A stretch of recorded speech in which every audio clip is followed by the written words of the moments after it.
So let us try to begin with the questions and the concepts that we are going to discuss in today's class. So let us continue with that, the Rolle's theorem, and similar is the mean value theorem. So you just have one difference, that is the conditions that were on the function in the Rolle's theorem and here in the mean value theorem. So if we have a function, so the first condition is same, that fx need to be continuous in the closed interval a to b, in the closed interval a to b, and f is differentiable. So till here we don't have any difference. Differentiable in a, b. Now there exists a number. The third condition is not there, right? Which was in the Rolle's theorem, that f of a equals f of b. That is not there. So we basically have, there exists, if this is satisfied, there exists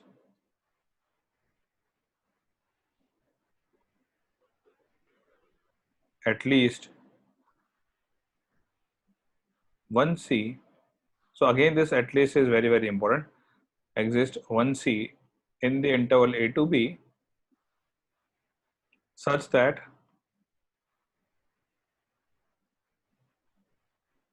f dash c equals f of b minus f of a divided by b minus a. Now this is basically, if you try to see this geometrically, so what we can say is that, let us say you have a curve, any curve f of x. Now that curve is basically, you have f of b and f of a, right? For example, this is the point a and this is the point b. So this is a and b. So at a, let us say the value is somewhere here, f of a, and at b the value is somewhere here, right? So basically this point is a comma f of a, and this point is b comma f of b, right? Now clearly this f of b minus f of a upon b minus a is slope of this line. If you just observe this carefully, this point, let us say that point is a and this point is b. So this is nothing but slope of ab. So there exists a derivative which is same as the slope of this chord. We also say that this is ab is the chord of the curve. So if you want to join the a and b, right, in the manner that the curve follows, for example, you can do like this, right? It may be a wavy curve also. So we are doing the simplest version of it. Now there will be a point C, at least one point C, such that this happens. So for example, let us say this is that point. So this is the point where the tangent to the curve is parallel to AB, right? So this is the meaning of this statement, mean value theorem, right? So at x equals, we can also write this down as, at x equals C, tangent is parallel to chord AB. And this happens at least once for a continuous curve and differentiable curve in these intervals. So what we were discussing was that if you just try to rotate this and make AB as the x-axis, right? In that manner, if you want to relate this with the Rolle's theorem, so if you rotate this and make AB as the x-axis, so it becomes similar to the Rolle's theorem, because this now will be parallel to the x-axis. So in that case, the mean value theorem, you can say, or the Rolle's theorem is a specific part of, or a particular case of Rolle's theorem, right? So it is particular case of mean value theorem actually. So because in the Rolle's theorem you have f of a equals f of b, so that makes the chord parallel to the x-axis. So Rolle's theorem is particular case of mean value theorem because of the fact that f of a is equal to f of b. Now again, that the thing we discussed in the Rolle's theorem, because this happens only once, because it can also go like this, right? So it can have multiple tangents which are parallel to the chord AB, right? So sometimes the statements that are used are basically this, that at x equals c, tangent is parallel to the chord AB. So if you try to see this statement also, it is talking about the mean value theorem only, right? So we have also seen that if, in this case also try to say mathematically, if f of b becomes f of b becomes equal to f of a, so clearly f dash c is equal to 0. So this will be the Rolle's theorem. So basically Rolle's theorem is nothing but a particular case of the mean value theorem where f of b equals f of a. So let us say we have this function f of x equals x cube minus x. So now we are given that for our case a equals 0 and b equals 2, right? And it has already been given that if x cube minus x is the function, so it is already continuous and differentiable. We don't need to worry about that, right? Now, what we have to do in this is we can verify what we have just now covered, that is the mean value theorem. That if this is the situation, then there exists a C, or at least one C, which can follow this, that is f dash C equals that. So just we have to find a C such that f dash C equals f of b minus f of a divided by b minus a. If you are able to find out that C, it means, or if there is a C, so it means that for this function we can say the mean value theorem is verified. So f dash x was equal to 3x square minus 1, and that is equal to that we have to equate with f of b minus f of a, b equals 2. So it is 8 minus 2 minus f of a equals 0. So it is 0, b minus a is 2. So 3x square minus 1 equals 3. So 6 by 2. So now what we can do here, so x equals plus minus 2 by root 3. So the value that is x equals minus 2 by root 3 will not be considering, because we just need the value that c should belongs to 0 to 2. So we'll take the c as, or this x as 2 by root 3. There exists such c for which this happens, then we'll say that Rolle's theorem is verified. That's it. This is the basic thing we can understand the theorem itself. So let's move on to the questions. F dash x, we are given that f dash x equals 1 upon 1 plus x square for all x. F of 0 we are given as 0. The question is show that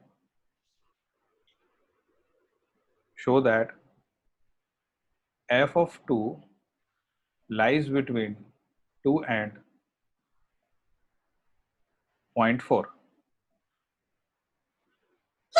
So now in this case, we can take a and b as 0 and 2. So f dash, this we are already given, right? That is f dash c we are already given.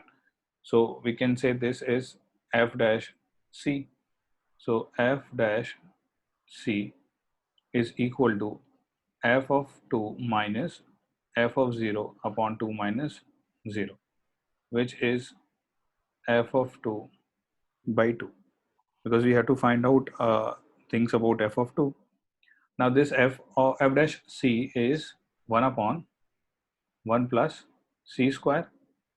This equals f of 2 by 2, or we can simply say that f of 2 equals 2 upon 1 plus c square. That is very easy to see because this, according to the mean value theorem, this c should lie between 0 to 2, between a to b, right? So this, since this c lies between a to b, we can simply say that 1 plus 2 by 1 plus c square is less than what and greater than what, because this will be maximum when c will be minimum, right? So it will be close to 0. It will not attain that, of course. And this will be minimum when c will be approaching the maximum. So 2 square, that is 5. So this is 2 by 5. Now 2 by 5 is nothing but 0.4. So we have directly used the mean value theorem, and we have nowhere integrated and found out कि f of x क्या होने वाला है. वो सब की हमको कोई भी जरूरत नहीं है इस वाले क्वेश्चन में. Straight away think about the mean value theorem, and after applying this we can find out that. So since we have studied the increasing, decreasing, and the mean value theorem, Rolle's theorem, so just let us try to have few things, couple of questions on that, and basic questions on the increasing, decreasing, and the mean value theorem. The maximum interval or the longest length of the interval in which this function is increasing. Since this function that is written over here is actually sine 3x, so fx equals sine 3x. So in the maximum where this is increasing, this is periodic function. You can use the periodic function properties and many other things in this question, or you can draw the graph as well. That, let us say you have the sine x like this. So now you know that this is of course 0. Now this becomes 1 where 3x becomes equal to pi by 2, right? So x equals pi by 6. So this is pi by 6. Now when this becomes 0, then 3x is equal to pi, right? So this becomes pi by 3, this point. So similarly, if you go here, so this will be x equals minus pi by 6. So the largest interval that you can say where this is increasing, you can go here also, but we can say it from here, that from this point to this point, this is the largest interval where the sine curve increases. And in this, it is pi by 6 minus pi by 6. So pi by 6 minus of minus pi by 6 is equal to pi by 3, which is absolutely correct. So just you have to observe that this is nothing but the sine function. We can say, or we can find out the largest interval where this is increasing, right? Let us try to do our next question. Using the relation 2 times 1 minus cos of x less than x square, where x is not equal to 0, or otherwise prove that sine of 10x is greater than or equal to x for this interval of x. You can use this relation, or you can yourself also do that. One method is that we can use, or we can proceed on with the inequalities that we have done in the previous class, that we can assume a function and try to prove it increasing or decreasing and then proceed. So we can assume the function f of x equals x minus sine of 10x or sine of 10x minus x, right? We can assume sine of 10x minus x. Now we can differentiate this. F dash x will be equal to, so this becomes cos of 10x into sec square x minus 1. Now this sec square x, you can write it down as 1 plus 10 square x. So this becomes cos of 10x into 1 plus 10 square x minus 1. Now we can split these 1 plus 10 squares, we can multiply, and we can get, here we will be getting cos of 10x plus cos of tan x into tan square x minus 1. Now, the relation that we are given, because this is true for all x, so you can substitute x as tan x. So from this you can get 1 minus cos of tan x will be less than tan square x by 2. So this is the thing that we can get from here. Or we have a cos of tan x minus 1, right? So it will be other way around actually. So this becomes equal to cos of tan x. So we can say that we can directly write down this is less than or greater than, because if you put a negative sign it will be greater than minus tan square x by 2. So this is actually greater than cos of tan x, which is already there, into tan squares x, and then this cos tan x minus 1 इधर आ जाएगा minus tan square x by 2. So this f dash x is greater than this thing. Now we can again make use of the thing that we can take tan square x by 2, tan square of x whole divided by 2. So this again we can take tan square x common. So after taking tan square x as common, we can write here cos of tan x. Now understand this, again we are getting cos of tan x. So cos of tan x, which is this, इसके साथ minus 1 आना चाहिए. So we have put minus 1 here, but here it was minus half, right? Because if you take tan square x common, it should be minus half left. So I can add half here. Now again we have this thing, right? So this thing is again you can say is greater than, you have tan square x already there, right? And cos of tan x minus 1. Now this is greater than again because minus of tan square x by 2. So minus tan square x by 2, and here we have half. Now I can take half common, so this becomes half tan inverse x 1 minus tan square x. And clearly if you try to see that x belongs to 0 to pi by 4, and this is f dash x greater than this. Now you have f dash x greater than this quantity, so you will look for the minimum value of this expression, right? And then so f dash x is greater than this, so you'll have to look for maximum value.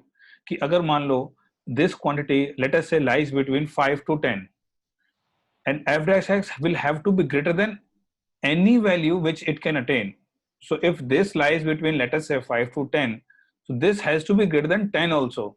So if you try to see this function, this is positive, and here 1 minus tan square x, so this will be getting the maximum value, because if you try to see here where it can get the maximum value at in 0 to pi by 4, just see to that. Will it be at x equal to 0 or x equal to pi by 4 or somewhere in between? So yes, actually we can write down greater than equal to 0 also, right? Because at 0 it is, everything is 0. So now we know that this is, if not the maximum, if we don't talk about the maximum minimum value, we can for sure know that when x is belonging to 0 to pi by 4, this tan square x is always less than 1. So this is positive. Tan square x is itself positive. So we can say this is greater than equal to 0. This particular expression is greater than equal to 0, right? So f dash x is greater than equal to 0. So f dash x is positive or non-negative. Fx is increasing.